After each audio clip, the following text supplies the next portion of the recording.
बनारस के hockey wizard Mohammad Shahid के legacy और विरासत को कैसे बचाएगी उत्तर प्रदेश सरकार? ये सवाल है मोहम्मद शाहिद के परिवार और इनके धर्मपत्नी का, परवीन शाहिद का, जिन्होंने इसको लेके एक लेटर सौंपा है बनारस के मेयर को। आइए इनसे बातचीत करते हैं और जानते हैं प्रमुख मांगों को। मोहम्मद शाहिद की धर्मपत्नी हैं परवीन मैम हमारे साथ। मैम, आपने लेटर जो मेयर साहब को सौंपा है, क्या मुख्य मांग है उसमें, उस लेटर में आपकी तरफ उस लेटर में यही मांग है कि मतलब हम मकान जो उनकी पुश्तैनी जो है वो जा रही है, मतलब तोड़ने में जो चौड़ीकरण हो रहा है उसमें हमारा भी मकान जा रहा है। तो हमको चलिए मुआवजा तो जो भी देना था सरकार को वो मिल ही चुका है, लेकिन उनकी एक पहचान चली जाएगी। इसलिए हमारी मांग थी कि ये पुलिस लाइन जो चौराहा है ये उनके नाम से एक स्मारक बना करके उनके नाम से ये चौराहा कर दिया जाए। तो इसी सिलसिले में हम एक लेटर लिख करके हमने लिखा और उसको मेयर साहब के नाम से, और हम लेकर गए भी उनके पास। तो उन्होंने आश्वासन तो दिया हमें कि नहीं ये काम आपका हो जाएगा। तो हम इसी उसमें बैठे हुए हैं कि चलिए आश्वासन तो मेयर साहब की तरफ से मिला और कहीं से तो कोई मतलब खबर आई नहीं है। लेकिन चलिए भाई, मेयर साहब ने भी कुछ सोच समझ के ही हमको आश्वासन दिया होगा कि ये बहुत बड़े प्लेयर थे, ठीक है, उनकी अगर मतलब पहचान चली जाएगी तो ये बहुत बड़ी बात है। और उसके एवरेज में हमने कुछ नहीं बात, एक चौराहा ही तो हमने कहा है कि स्मारक बना कर उनके नाम से चौराहा कर दिया जाए, ताकि उनकी यादें जो रहेगी वो हमेशा रहेगी।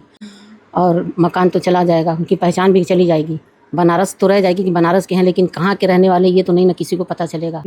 तो मैम, जो उपलब्धियां रही हैं उनकी, लगता है कि सरकार जो है उस तरीके से सम्मान या न्याय दे पाई है?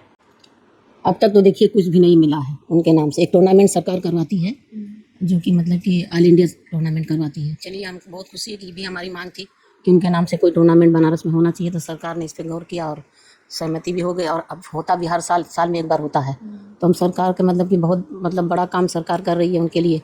साल में एक बार उनके नाम से टूर्नामेंट करवाना, चलिए बहुत अच्छी बात है। हम सरकार के शुक्रगुजार हैं कि वो मतलब कि उन्होंने इस काबिल उनको समझा। पहल आपने की थी, फिर उसके बाद सरकार ने हाँ, पहल हमने की थी। हाँ, हमने 8 साल पहले, हाँ 8 साल पहले हमने आवाज़ उठाई थी कि उनके नाम से बनारस में कुछ भी नहीं है। चलिए, कुछ नहीं है, कम से कम टूर्नामेंट ही हो जाए उनके नाम से, एक साल भर में एक बार तो लोग उनको याद करते रहेंगे। अगर हम संक्षिप्त में कहें, इन शॉर्ट, तो चीज़ें ये हैं कि बनारस से निकल के पूरे देश में विदेश में नाम रोशन किया शाहिद साहब ने। ऐसे में प्रशासन के और सरकार का भी ये दायित्व बनता है कि एक ऐसा हॉकी का विजार्ड अगर हम कहें वो, तो वो बनारस से निकले थे, तो एक विरासत जो है, एक लेगेसी जो है आने वाले पीढ़ियों के लिए बना रहे, ताकि लोग वाकई में जान सके कि मोहम्मद शाहिद थे कौन।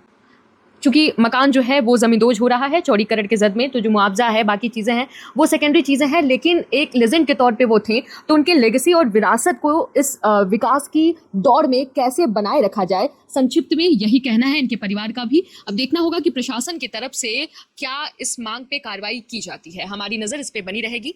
कैमरामैन निशांत श्रीवास्तव के साथ और भी खबरों के लिए आप जुड़े रहिए, देखते रहिए डालम्स न्यूज़।